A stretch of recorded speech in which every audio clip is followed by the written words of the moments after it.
Good morning. It's Monday morning, and I have was informed, really shortly after I posted my last video. My doctors came in with some, really pretty good news. When I posted my last video last week, I let everybody know what the diagnosis was, that I had this CMV virus and that it was, pretty much all throughout my body. And so one of the keys was to see how well my body would fight this virus with the medications, specifically some antiviral IVs that I've been given twice a day.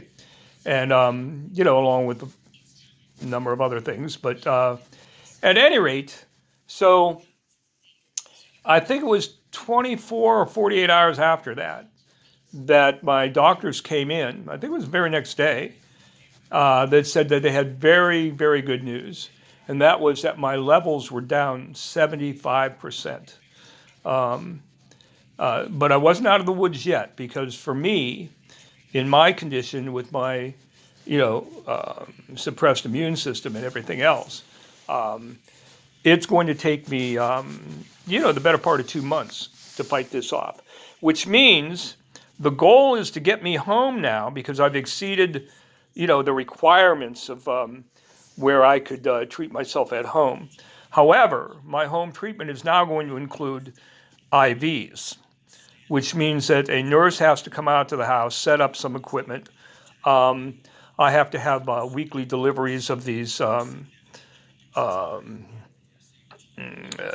medicines, which are little small packets that take about an hour to do. I'll do 2 of them a day, and I'm going to have to take them for about 6 weeks. So they need to instruct me on all of the procedures that you have to do to keep this PICC line that I have in my arm from getting infected, and how to flush it, how to hook up the IV, how to measure the amount of drip that the IV gives.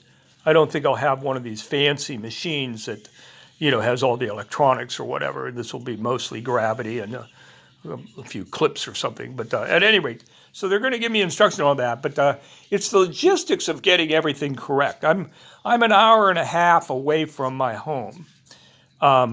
Assuming that they have to line up all these services. They have to have a nursing service that's going to come out to the house this evening. I will take my morning treatment this morning, probably around 9 a.m. So normally I would take my second IV treatment at 9 p.m. So there'll have to be like a home service nurse that's only going to come out, I think, basically once a week, but the first time. And that'll have to be this evening. She'll bring some of the equipment, set up some of the, stuff. But also during the day, I will need to get a delivery of, some of the first IV medications. Is I don't know. There's all of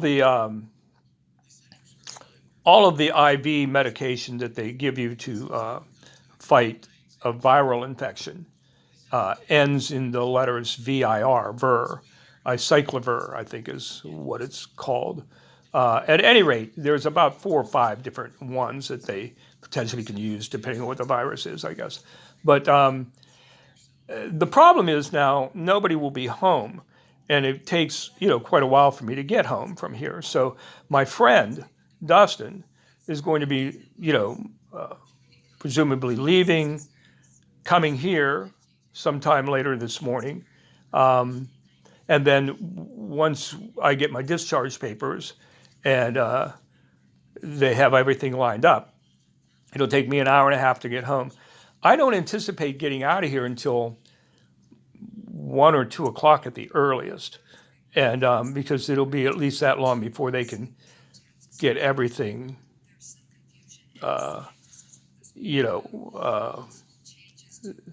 logistically straightened out. So, I think the real trickiest part of this is going to be getting the delivery of the medication. The medication, I think they do it like weekly. So you'll get probably like 14 of these packets, and they have to be refrigerated. So it's not like they can just leave them on the porch. It's going to be about 45, 48 degrees today, I think, in my area. So, and I'm guessing for that kind of medication, they probably don't just leave it on your porch. If they're going to deliver it, they probably want at least somebody there to, to hand it off to. And we, like I say, we might not be home till 3 or 4 o'clock. I don't know. So I think that's the only bump in the road here for today. If they can't get all of the logistics straightened out, including any adjustments they may have made to my medications. I noticed that since I've been in the hospital, they have changed my medication somewhat. I'm not taking nearly as many pills here as I was at home, at least not in the evening. And I don't know if that's going to go back to where it was. I don't know if it seems to me, at least in one case, they've made at least one adjustment to one of my medications. So, I'm eager to see whether or not there's any new or different dosages that they need to instruct me with. If there's any new medications, they have to arrange that with the pharmaceutical, with the pharmacy here, and send me home with them. So I'll have them to take as soon as I get home. So anyway, assuming they can get all of that straightened out this morning, because they really couldn't do much of this over the weekend, I will be going home today. Otherwise, I will be going home tomorrow. Now, I have improved greatly. I've been up walking around. I know you can't tell now. It's 6:45 in the morning right now, so I'm laying in bed watching Morning Joe. But I have gotten up about 2 or 3 times each day, try to take some walks with a walker. I'm still a little weak, and so as I'm walking around, I'm trying to walk about 700 feet or so at a time. And and I've been trusting the walker. Now, for shorter walks across the room, or to go to the bathroom, or just outside the hall or whatever, I think I'll be able. But once I get home, I think I'll be back to normal. I'll be able to walk around the house. Getting from room to room is not particularly a difficult ordeal for me. So, and typically when I go home from these things, I tend to regain my strength, fairly quickly. So we'll see how that goes. So that's the good optimistic news. I wanted to let you know. But like I say, things are still up in the air because I don't know for sure whether they're going to get all of this in place. I mean, they can't let me go home if they can't get me the medicine tonight.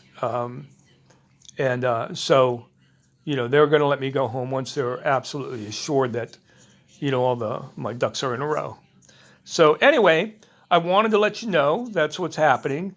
I'll be eager to let you know how I'm doing once I get home. This has set me back quite a bit. And so I've got to get back to where I was and then move forward. I'm going to have to be a little bit more careful than I was. Because obviously I came down with this virus, and it's going to be, well into January before I'll stop being treated for this. And so I'm guessing, in the meantime, I'm still, highly vulnerable, even more so because now of the virus on top of everything else. So, and of course, I don't know about where you live in the country, but here in northeastern Ohio, particularly here in Cleveland, where I'm at the hospital, and also in Trumbull County, where I live. Those are 2 of the 4 or 5 most